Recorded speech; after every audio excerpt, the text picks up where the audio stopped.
Okay, Boker Tov, everyone. Thank you to the Geller and Alter Mishpachas for sponsoring this morning's shir in memory of Mr. Geller, Zichron Levracha, Reb Chaim David, Papa. It'll be an opportunity just to take a moment to welcome Mrs. Geller. Some call her Savta Rita. She has various titles. To wish her Arichus Yamim, good health, nachas, and warm weather, that we should all be zocha to have warm weather with you. And you should have lots of simcha and nachas from your children, grandchildren, great-grandchildren, b'li ayin hara. Should be a good zman with good health for everybody. So it's a special morning. And also for those who don't know, Or Torah is having the annual shir in memory of Mr. Geller, Zichron Levracha, at 10:30 with Rabbi Shai Shechter. That's on a different Zoom. So after we'll sign off of this Zoom, you can catch the one in the email from the shul. So thank you to the entire mishpacha. And we think of Mr. Geller this morning. I thought of him this morning as I was sitting in the back of Or Torah, right near where he used to sit.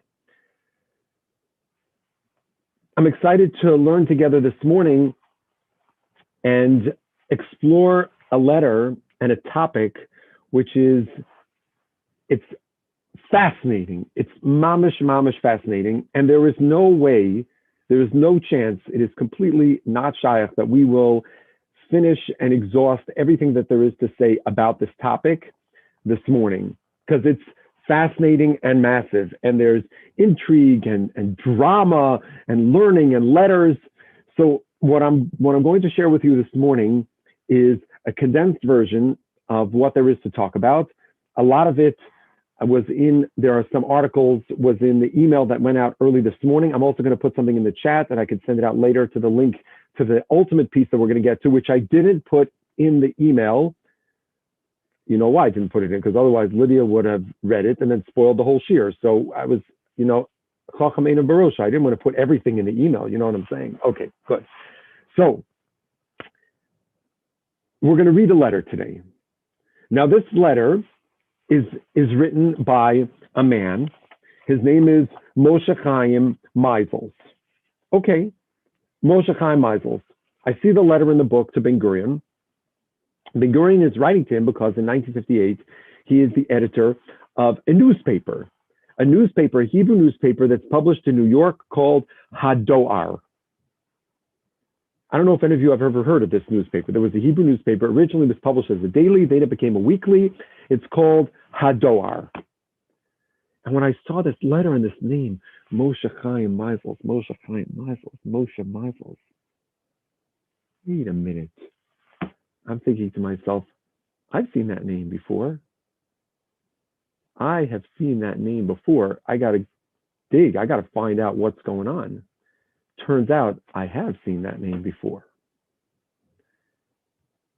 In a different context, in a different realm that overlaps with what we're talking about, both in terms of time and in terms of theme. Because this man, Moshe Meisels, was the editor of Hadoar. He was born in 1901 in Warsaw, in April of 1901, and he learned in various chadorim and shtiblach, and then he learned in a school, in a beis medrash, called Tachkamoni. Tachkamoni. This is going to be our first clue of these overlapping things. For those of you who remember, from the back of the historical recess of your mind, before coming to America, before coming to YU, Rav Moshe Soloveitchik was at Tachkamoni. Okay, so put that little piece of information in the back of your mind. Great. In 1925, he began to work in a newspaper called Hayom, and then later in another Hebrew newspaper called Hatzfira. And then he moves to America in 1930. He joins the staff of Hadoar, and he becomes the editor after the death of a famous editor a man by the name of Menachem Rivlov. In 1958, as we will see, he moves to Israel and he works in Mossad Bialik, and he becomes very active in the Academia Lashon HaIvrit. He's a scholar in terms of the language, and he's an author. He dies in 1984. Moshe Meisels. That's the story. That's the background. He grows up in Warsaw, moves to New York, and he's the editor of Hadar. Great. Let's look at his letter, and then we're going to see why I think it gets interesting and why his letter actually is the point of a departure for another letter that he wrote for someone else who we've talked about. So here's the letter. Let's pull it up. And because I want to talk about a bunch of other things, we're not going to focus on this at great length. Moshe Meisels, Hador Shvuon Ivri, Kli Mivta'a Shel Histadrut HaIvrit BaAmerika. This is the mouthpiece of the Hebrew Society in the United States. So he's writing in New York, December 9th, 1958.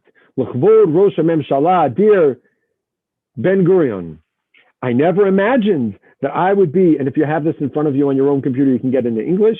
I never imagined, lo ola al daiti, that I would be worthy of being considered to be asked about this question of who is a Jew. I was on a Zoom last week, and the Chama said to me that I slurp too loudly when I'm drinking tea on Zoom. So I have to ask you, Mechila, but I realize now that Kemat every year I'm drinking tea and I'm slurping on the Zoom, but you never, how do you know? How do you know that the tea is so close to the microphone? So I'm now officially asking Mechila for loud slurping on Zoom, which apparently has to go on the list of things that are, socially unacceptable. Loud slurping of tea on Zoom. All right, Michael. Next. He says, who am I that you're going to ask me about who is a Jew? His first paragraph is about the fact that this question of who is a Jew and the registration in Israel is a temporary one. It's a horah shah. Back in previous generations, we never worried about this. A person who davened in the shtibel, they grew up as a Jew, they come to the neighbor, they say they're a Jew, they're a Jew. What, there's nothing to talk about. It was very different. Third section is what I want to focus on. So he says, here we go. Hashe'ela. Oh no, it's upside down. That won't help us if it's printed upside down. We'll go to the English then. The fact this is from the state of Israel, great. The question is, how are we to act at this moment, an historic one in the life of the nation, in the matter of specific cases we encounter in the process of immigration and the ingathering of the exiles? It is clear that the religious law in this context, as it has become crystallized down the ages, cannot make any concessions. In the marriage of a Jew and a non-Jewess, the child, according to this law, follows the mother and is not Jewish. The question is whether it is necessary to give in to the halacha and lay down a temporary ruling accordingly.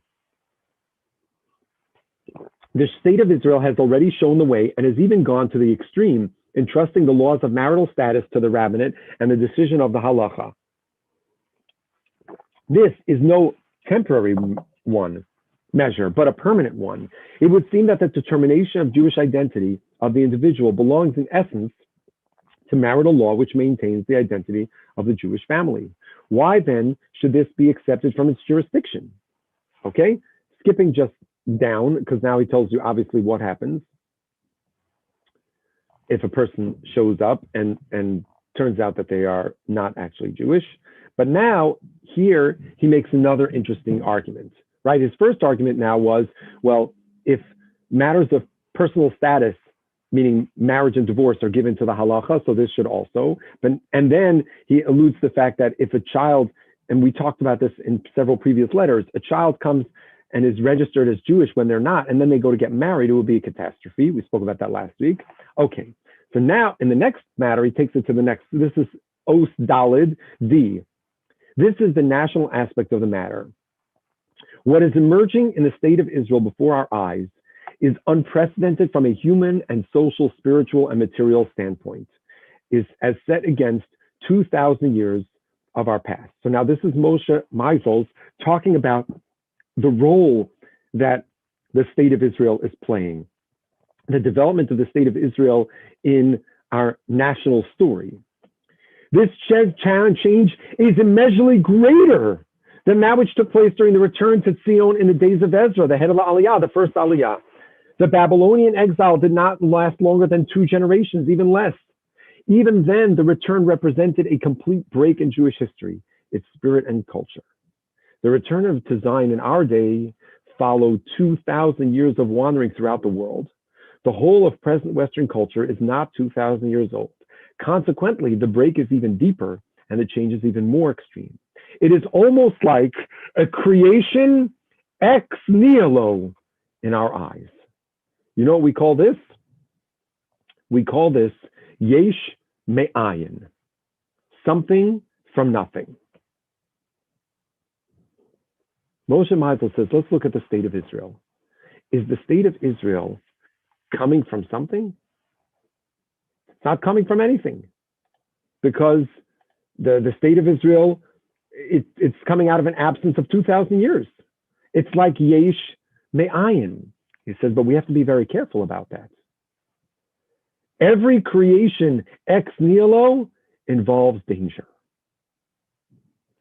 There's a difference, he says, between yesh me'ayin versus yesh me'yesh, something from something. In a creation of existing matter, the character of the new product can be deduced from that of the existing matter.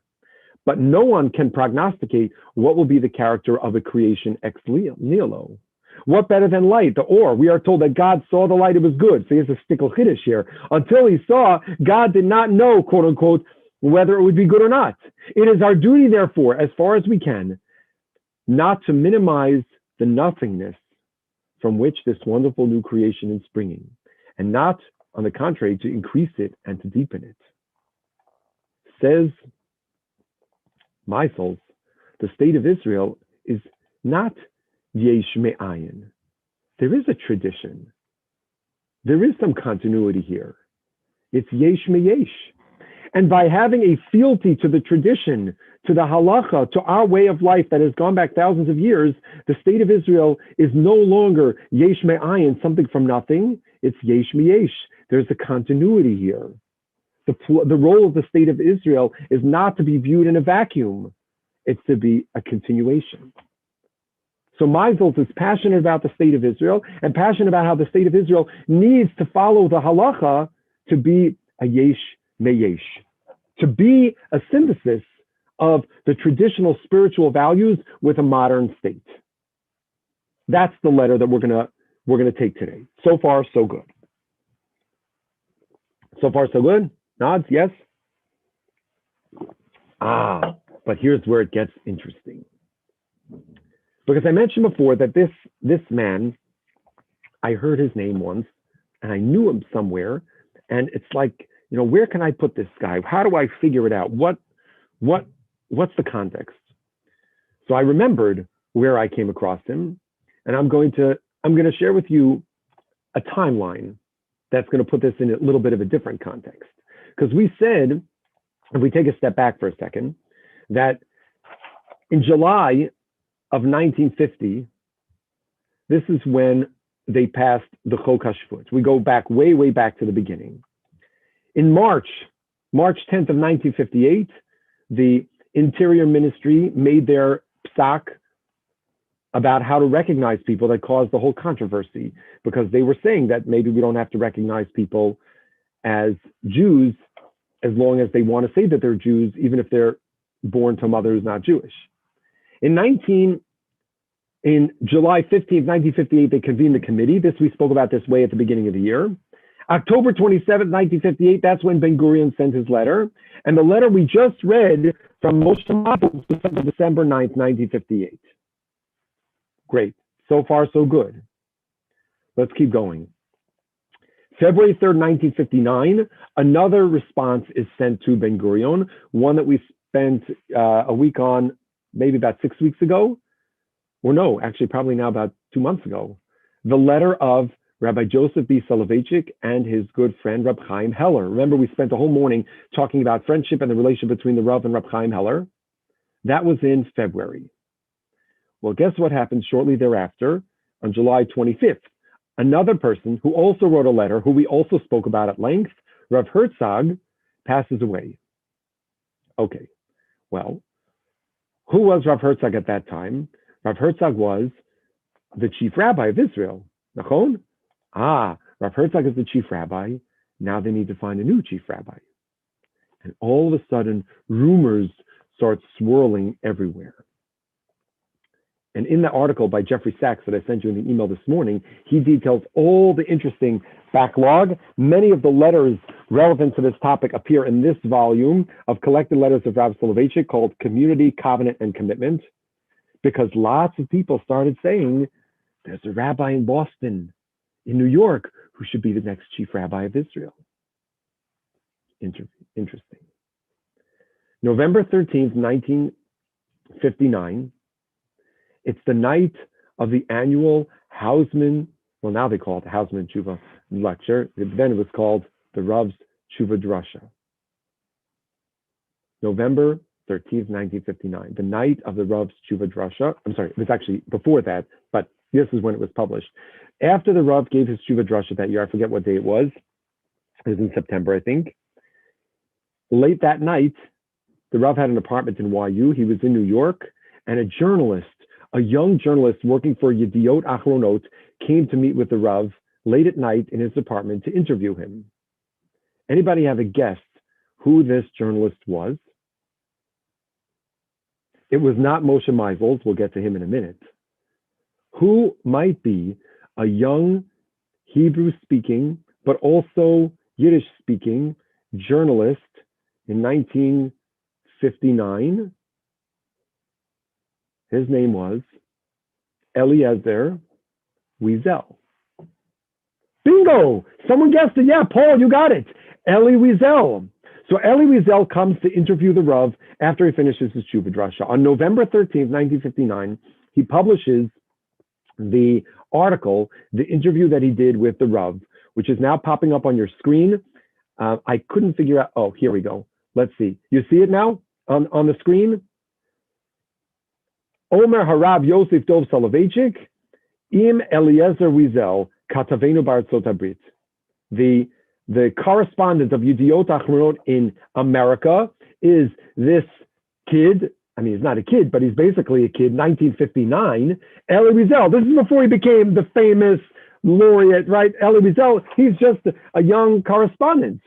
He goes to interview the Rav. He publishes the interview. Why is it very interesting? It's very controversial and interesting because he was mentioned as Muhammad Misharet Rav Rashi Yisrael. There is some speculation that maybe the Rav will become the chief rabbi of Israel. Okay, so he does the interview. We'll get back to that in a minute. December 4th, 1959. If you were to open the newspaper, let's say you were living in New York, you're going to open the newspaper.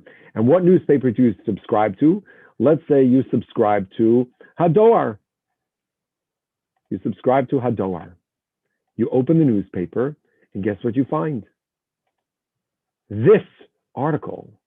Now, it's hard to see because it's sideways, and I couldn't figure out using this browser how to make it straight.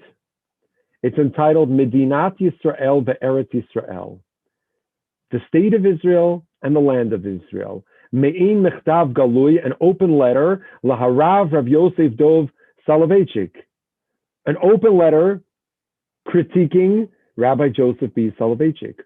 Who is the author of this letter? None other than Moshe Meisels. That's how I knew the name. Because Moshe Meisels in 1959 had published this open, scathing critique of Rav Soloveitchik. I'll get back to the substance in a minute. Not over yet. What happens? Listen to this. On December 8th, this was December 4th, on December 8th, the week before, Rav Aaron Lichtenstein, Zecher Tzaddik V'Kodesh L'Bracha, and his wife, who is his wife, some of you know her, Dr. Tova Lichtenstein, she live and be well. The next week they were supposed to be married. The Rav informs his family the night of December 8th that he was diagnosed with cancer. They postponed the wedding so that the Rav could be there. The Rav, the next day, delivers one of the most iconic shiurim lectures, eulogies ever. He delivers the hesped for his uncle, Reb Zelvel. Reb Yosef Dov Halevi Soloveitchik gives the hesped for Reb Yitzchak Zev Halevi Soloveitchik, the Brisker Rav. It's called Madodech Midod.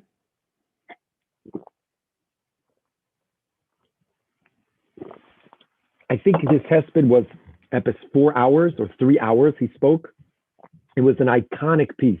It's published, it's a very, very important piece of Torah from Rav Soloveitchik. But the next day, on December 9th, after he finishes that shir, after the night before he was just informed, and he informed his family that he had cancer, he left New York. He went back to Boston, where he had surgery. Thank God he recovered. You know, the Rav lived until 1990. So he recovered. They had the wedding for the Lichtensteins. In March, he was, thank God, cleared. And on March 8th, he had a visitor in Boston. Guess who visited Rav Soloveitchik on March 8th in Boston? A man from the state of Israel with tall, fluffy white hair and fairly balding, none other than David Ben-Gurion, the man whom he had just addressed in his letter a year earlier, a man who's very involved in all of the back and forth machinations, the political movements as to whether or not people want Rav Soloveitchik to be the next chief rabbi of Israel. The next day, March 9th, he comes back to YU. And then on May 27th, 1960, the Rav publishes a response to Moshe Meisel. And this is amazing.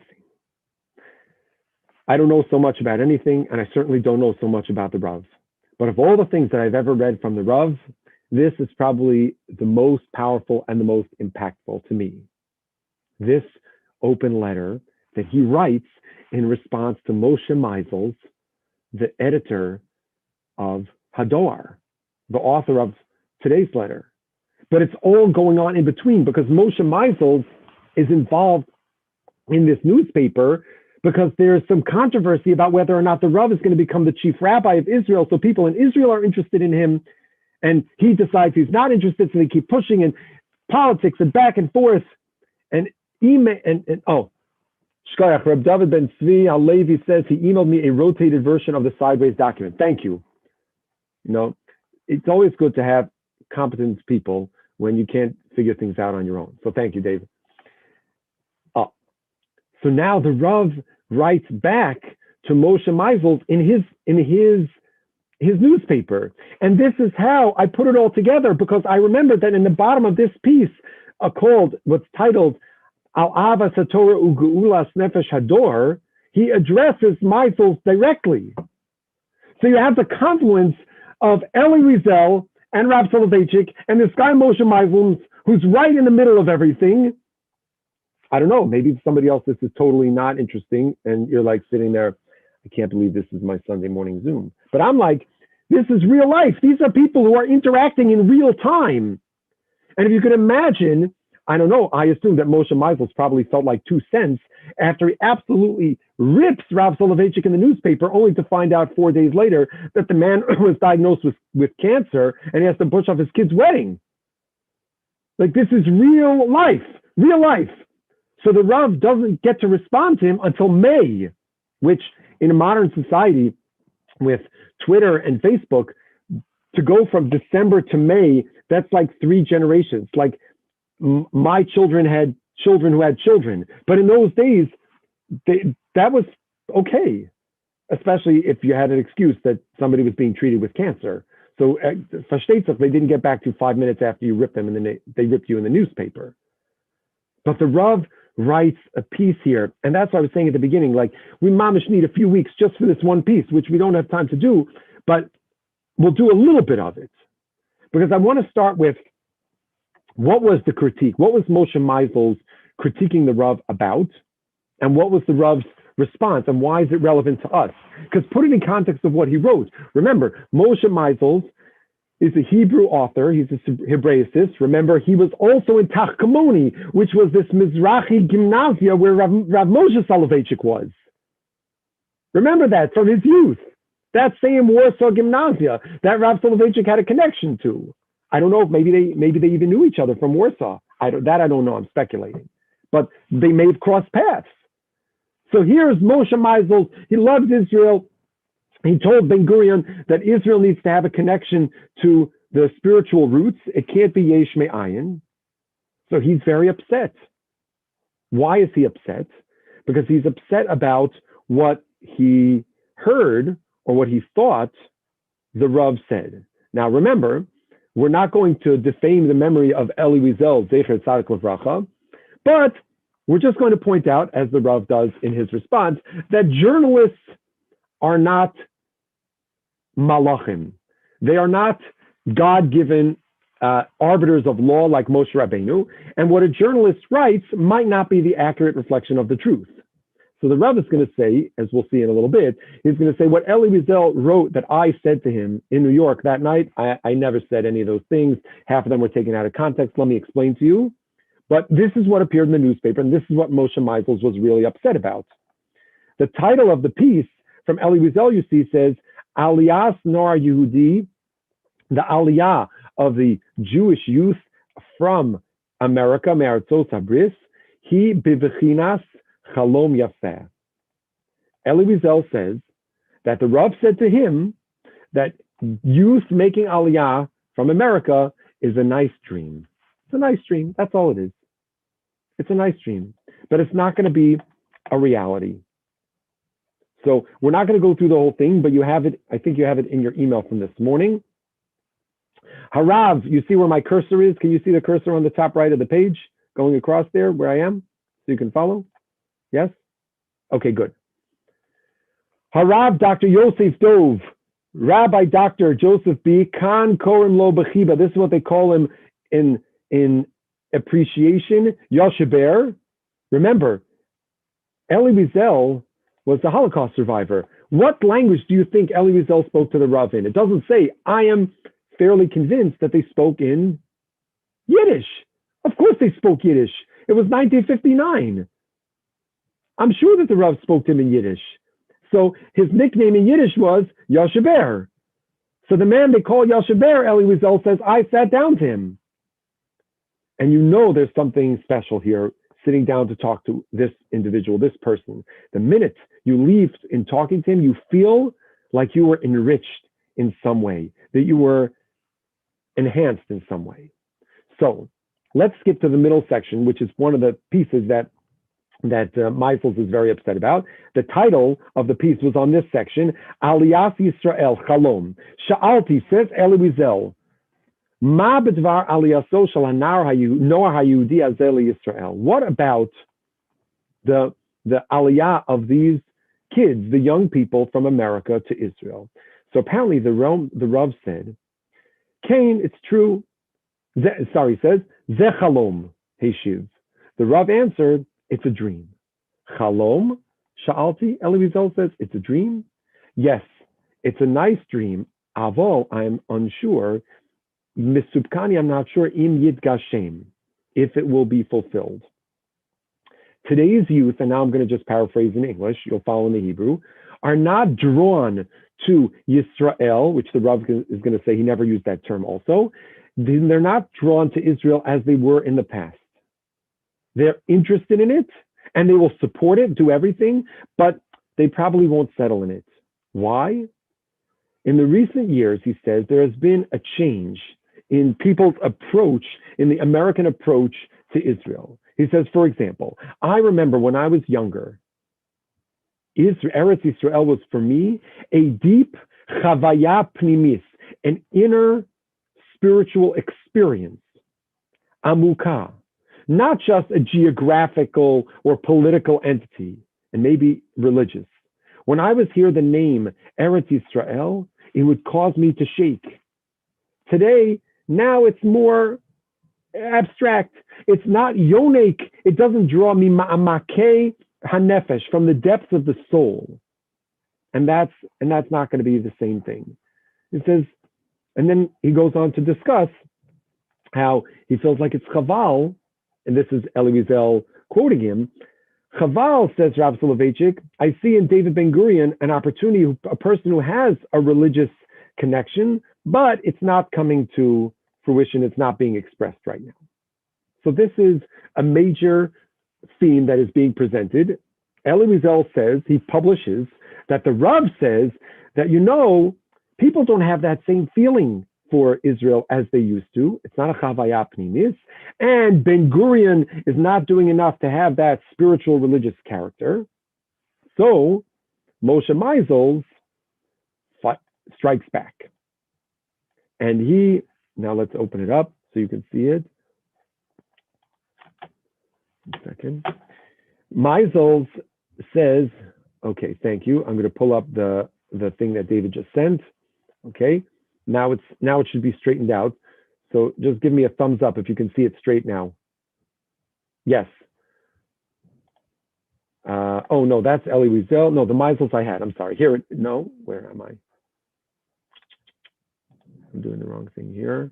1 second. Here we go. There's the Meisels one. Okay, can you see it now? Great. So Meisels first summarizes, he says, the weekend edition, if you sat down on the weekend to read the edition of Yediot Achronot, you would have seen on Friday, the 12th of Mar Cheshvan, the Sicha im Rav Yosef Dov Soloveitchik, Baal Sicha Eliezer Wiesel. He tells him all of this stuff. And he says,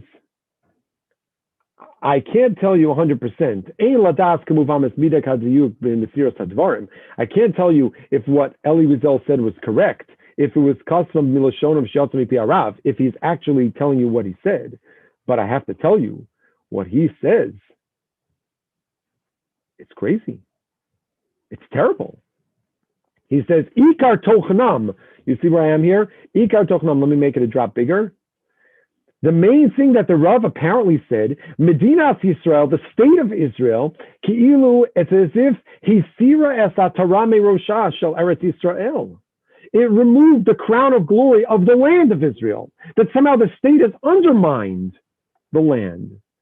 That somehow the state has compromised the spiritual quality. Zu ataras hod v'kosef sheba nirasa tamid le'inav hagolos geula haklos. And he says, I also heard recently from another rabbi who apparently says that because of the effect of the state of Israel, Eretz Yisrael doesn't have the same sanctity. And he says in the next paragraph, from logic, halachic logic, agadic logic, historic logic, all this is madzoros madhima mamish. It is shockingly alien. I can't understand this at all, says Moshe Meisels. This doesn't make any sense. It's crazy. What the Rav said is nuts, and I can't accept it. And he goes on for 2 pages. You have it in your email to critique the Rav. Moshe Meisels. And this is somebody, remember, in his letter to Ben-Gurion, he of course values the rootedness of the state of Israel in the tradition and in the halacha. So he is totally shocked and offended that the Rav would insinuate that somehow Israel and Ben-Gurion are undermining the spiritual nature and the character of Eretz Yisrael.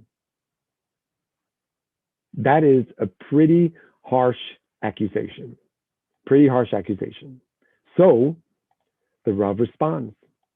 So you have now on your page the essay. Now the essay was entitled, it was published in Hador, like we said, Al Avas HaTorah U'Geulas Nefesh Hador, from Rav Yosef Dov Soloveitchik. So keep in mind, this was published in an open newspaper, and it's a very long piece. It was later, if you want to get this, instead of just getting the original newspaper, I can put the link on. You can look for it. And I don't know if this would be an interesting project. If somebody has a little bit of spare time, maybe somebody wants to translate this into English. I don't know if there's an English translation of this.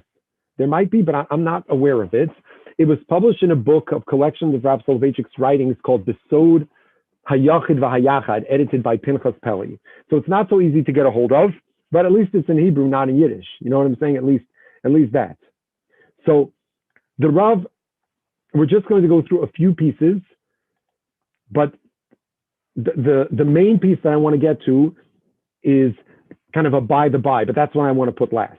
Initially, well, let's just make 2 points about, again, the critique was that the Rav apparently was taking away the special quality of Eretz Yisrael thanks to the state, and that the Kedusha was being compromised, and then it's implied that he's blaming it on Ben Gurion. So the Rav first addresses the basic critique of, what did Elie Wiesel present from a journalistic standpoint. Then he's going to talk about what will address what Meisel's talked about, but then we're going to get to the main point that I take away from this article that's so powerful.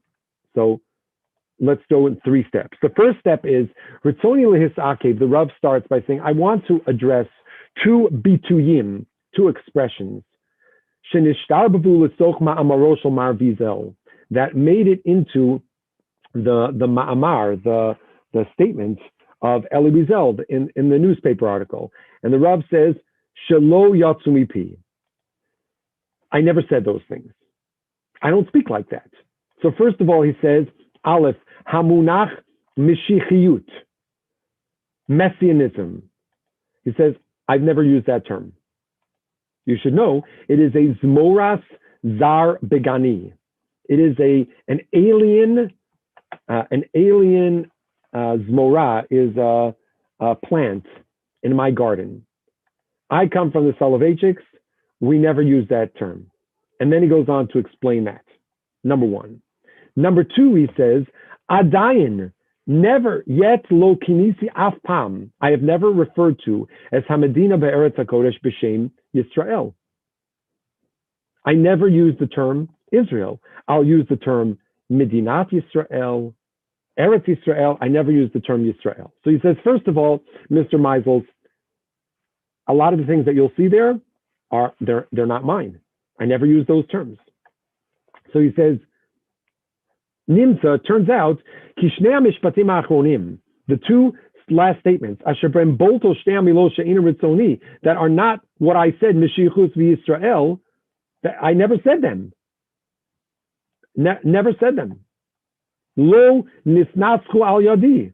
I never said that Mishichiyut and Yisrael kayom hafcha Yisrael lemusag she'einu yonek mima'amakei hanefesh, that doesn't draw from the depths of the soul. I never talked about Yisrael, said the Rav, and I never talked about Mishichiyut. Let's get that out of the way. I want to skip the next section because this is what I want to get back to last in a minute. Later on, much later on in the piece, you see we're going all the way down. At the end, he addresses the issue about the state and the Kedusha. He says, Mar Meisel's Kosev. Mr. Meisels, you see where I am? Can you see where I'm moving the cursor here on the page? Yeah, okay, here it is. Mar Meisel's Kosev. Meisels, Mr. Meisels, you're writing that all those things that I said, Lo sochach, the Rav says, Lo sochachnu klal. We never talked. Al odos she'ilas ha'ashma klolos ala pratis. We never talked about fault. We never talked about blame. V'lo limadati chov al shum yechaded oguf tziburi. I never talked about blaming anybody. Never talked about that. That's not what I discussed at all. Adrabah. Kol Yedidai, all of my friends, Ubesocham Mar Meisels. Mr. Meisels, you're one of my friends. You know, who did I learn from? Shayali Rav Muvhak. I had a Rebbe Muvhak, one teacher, Abba Mori Zal, my father, Moshe Soloveitchik. I learned so much from him. I'm still nourished from him. And one of the things that he loved, that was beloved to him, one of the topics that him and his father, Reb Chaim Brisk Zal, was the sanctity of the land and the Mikdash. And he describes how they wrote so much about the land, my father, my grandfather, and that the land has sanctity which cannot be uprooted. It cannot be removed. That Kedusha of Eretz Yisrael has nothing to do with the state of Israel. So the Rav says, I never said anything like that. That's totally alien to my way of thinking about things. I was raised by my father, who explained to me that Kedusha Sa'aretz, that's Kaviyah V'Kaima. That doesn't move, doesn't change. And not only that, he says there's a big difference between, and this is the previous paragraph, between Memshala and Medina. He says we could talk about the state of Israel, and we could distinguish the state of Israel from the government of Israel. Even if you don't like a particular government, that doesn't mean that you're criticizing the state. There's a big difference between Memshala and Medina. So the Rav says, I never said anything about Ben Gurion. I never blamed Ben Gurion.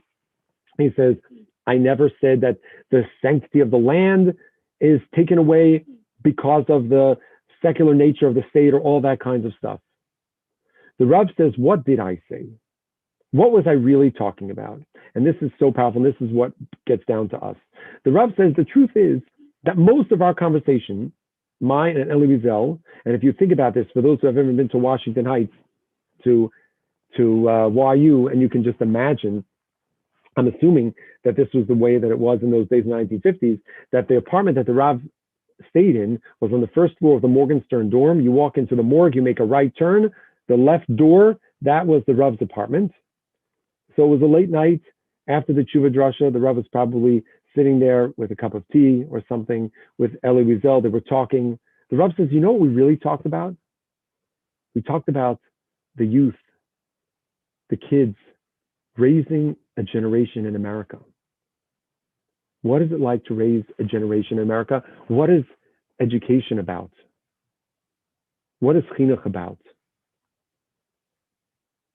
And think about this for a second. Who's talking? The Rav is talking. The Rav was primarily, what was his job in life? It was to be an educator.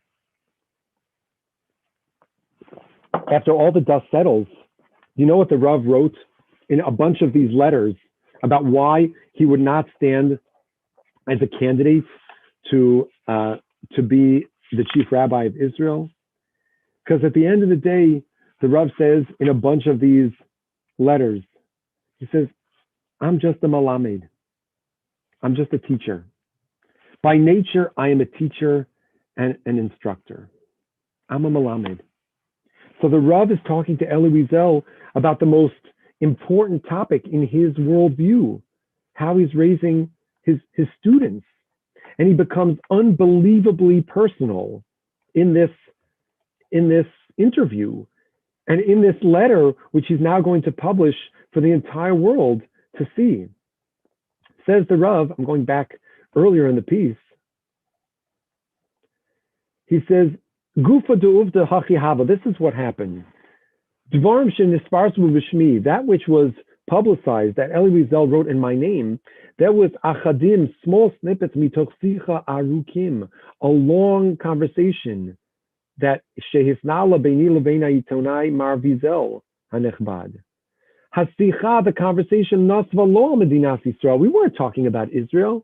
Ki al matzav hayehudis hamesoratis be'artzos habris bechlal v'alachinu hatorani yeshivati shani asik bo zezman rav. It's about the state of American Jewry and the state of education that I have been committed to and involved in for a long time. Remember, when did Rav Soloveitchik become the Rosh Yeshiva of Reitz? In 1941, when his father died. So he says, I told him on the first level, he says, I was very proud that, remember, the Rav is also an immigrant. He came from a world of Torah, of citadels of Torah enormity in Europe. And he says, I'm very proud that now we're starting to raise up a generation of boys of B'nai Torah. The fact that we have succeeded in bringing up children who are Yorei Shamayim. And not only that, they're boys who are serious about learning and that they are taking their investment in Torah seriously and they understand the svaros of the Ketzos HaChoshen and Reb Chaim HaLevi. And then Elie Wiesel asked me the question. If I think that the dream, the educational dream, the dream that I have, the vision that I have for the religious Jews in America has been fulfilled, and if I'm happy with what we have. And the Rav said, I'm not.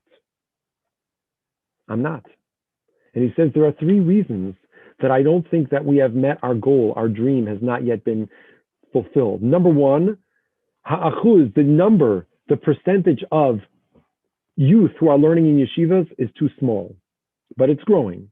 That's number two. That's number one. Number two, we have not yet raised, and this was in the 50s, thank God since then we have continued to raise people of giant Torah stature. Shlishis, and here's the third,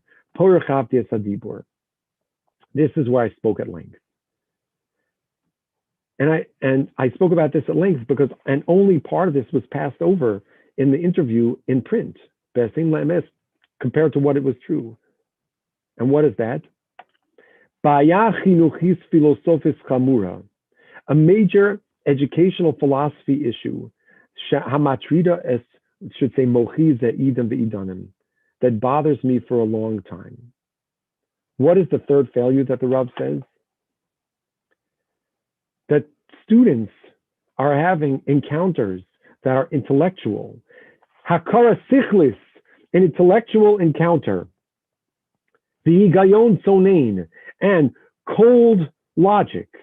Ulam, but my students lo zachu did not merit legiluya, to its revelation bahargasha hachushis hachaya, in an experience that is live, that is innervated, hamarida, that makes the person shake varinina levavos, that it makes the heart singing. Many of my students, says the Rav, and he laments that they recognize the Torah like an idea, but not as a metzius, not as a tamara umishush, not as something to taste, to feel, to grasp on an experiential level. The Rav says, I told Eli Wiesel that there are two aspects of halacha: the intellectual apprehension, but then there is the chavayas mitzius, the experience in real life, the feeling, the cognitive, but then there's the experiential. He talks about this in the role of learning. That's the first section. Then he talks about this from a spiritual standpoint. Then he talks about this from the standpoint of the relationship between a parent and a child, meaning a Rebbe and a Talmud. He says, let me tell you a story. When I see my father Zal, Rav Moshe, sitting and learning on the night of Yom Kippur, mitoch atzvus v'gam chagigius es kol avodas hayom maseches yuma, he was learning all night. He was sitting there at his shtender quietly, modestly, learning on Yom Kippur night the Seder HaVoda. The guys who went to Gush, by the way, they remember that the Rav's son-in-law, Rav would do the same thing. He would finish Mariv, sit down at his shtender, and learn all night the Seder HaVoda. But that wasn't, says the Rav, that wasn't an intellectual experience, not the learning, and not what I witnessed. He says, when I think of that, of how he describes him, he was learning with a special niggin, how they would take out, the Kohen Gadol would take out the kaf and the machta, the niggin. I was here that I am hineni b'meshech behavle kisufim azim om acher. I'm drawn to another world. I can feel that, to that experience of Yom Kippur. When my eyes think of him, my father, I think of my grandfather. When my grandfather would say the vidui leaning over. My absurd arrogance is broken. That's how I feel. I imagine myself standing next to my father and next to the Chabad Hasidim in Chaslavich, immersed in prayer. That's what it is about. That's what I feel. Tamu uru ki tov Hashem. Ultimately, it's about hatam, the taste, the sight, that it's good. Hatachlis Yona, the ultimate goal. He hargoshas Hashem hamuchoshis. It's feeling. It's experiencing that feeling. Yes, our community has gotten much knowledge. Svaras, Psakim, Piska, Halacha. It's enjoying great lectures. And that's ultimately what we come back to. Why do we get together on Sunday morning? Why? Because it's interesting, it's mentally stimulating, it's good gymnastics, so we shouldn't sleep late on Sunday. No, it's because we want to get to the experience. We want to feel something. We want to feel connected. We want to experience getting into that world, right? Let's just take a step back for a second. I'm not a historian. Why did I choose this topic of letters to Ben Gurion? What a strange topic to make for a whole year of shiurim. But because I think that these letters are a doorway for us. They're a window to reach out and touch that world of these giants of the 20th century who lived the experience of godliness. We can connect to that. I hope.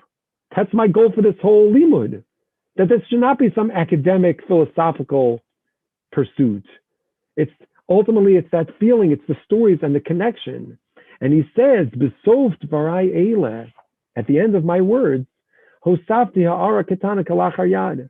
I said, by the by, that this is also true for the way that many young people feel about Israel.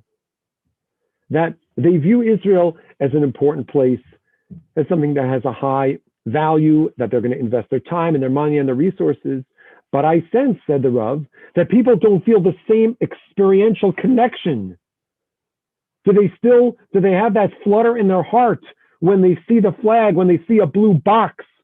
Alachas v'kama now, in 2021, when our children grow up, they take it as a given. We take our children or grandchildren, halavai, we should be zocha, or we go ourselves, we go to Israel. Everything is easy. You have as much Cocoa Puffs as you want to buy. You don't have to worry about bringing peanut butter anymore. You don't have to worry, you don't have a pair of shoes that's going to fit. In the old days, what did they, in the 1950s, it was a big struggle. Now it's so easy. So if alachas kama people didn't feel passionate today, the kids come, they don't have the same feeling. They look at the buildings, it's all pre-built. Does anybody feel like, oh, my father, my grandfather, they laid down their life to drain the swamp to do this? Did they do it themselves? So the Rebbe says this was a by-the-by comment, that his observation is that American youth in the 1950s don't feel as emotionally connected. But he says it's really something much greater. And that's the take home for us. A, to make sure to think about what's our connection to Eretz Yisrael, to Medinas Yisrael. Is it just an abstract, disembodied, intellectual, cognitive connection to Israel that we'll write a check and we'll move on? Or are we able to nurture a really meaningful and deep experiential connection that if we can go and we try to go, we feel? How many people kissed the floor of Ben Gurion Airport after the guy came by with the sweeper? Now you don't even get out on the ground. It used to be there was concrete. Now you get out, you have a fancy new airport where you can't kiss the sign that says Bank Poalim. It's hard. We have to nurture this. But the truth is, the Rav says it's really about our religious experience in general, about our Torah learning in general. Is it just academic?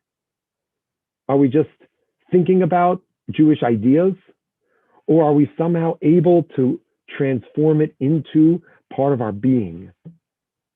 Is our davening just saying words? Is our davening feeling like we are in front of God? When we make some time to learn Torah, is it just an academic exercise? Or is it a way that we connect to a Masorah, to a tradition of generations, of scholars, of rabbis, of pious women, of great communal leaders who have lived Yiddishkeit and breathed it and experienced it in the fullest extent? That's the question that I think we should constantly be asking ourselves. And that's, I think, the gift that Moshe Meisels gave us. Moshe Meisels wrote 2 letters. He wrote the letter to Ben Gurion, which is true. It's an important ha'ara that the state of Israel can't be yesh me'ayin, it's got to be yesh me'yesh. But the second letter that he wrote was probably a much greater gift. By criticizing the Rav and ripping him in public, he enabled the Rav to open his heart to all of us.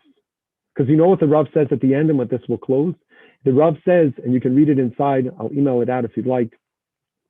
The Rav says, you know who's responsible for this failure? If you want to blame anybody, I'm responsible. Because I'm the teacher. And I have not succeeded in teaching my students the experience. I haven't conveyed that feeling to them. I've conveyed to them a lot of intellectual concepts, but I haven't conveyed to them that feeling. The Rav himself, in this public letter, he criticizes himself. He accuses himself of failing as a Rebbe to convey that to his children. This is something that he spoke to Rav Lichtenstein Zecher Tzadik Livracha about and wrote about elsewhere also. So guess what? We could be misaking that. Because by writing this letter, the Rav is actually modeling for us what he wants us to know, what he wants us to learn. He wants us to learn not just from his intellect, but from his feeling, from his experience. And that's something that we can nourish individually and collectively. I'll invite you to keep reading these letters. The pieces that I sent, I could send out Al Avas Nefesh, Al Avas Torgulos Nefesh Hador. It's absolutely fascinating. I thank you for coming. Wish you all a great day. 10:30 is Shir from Rabbi Shai Shechter in memory of Mr. Geller, Zichrono Livracha. Next week, our Shir will not meet.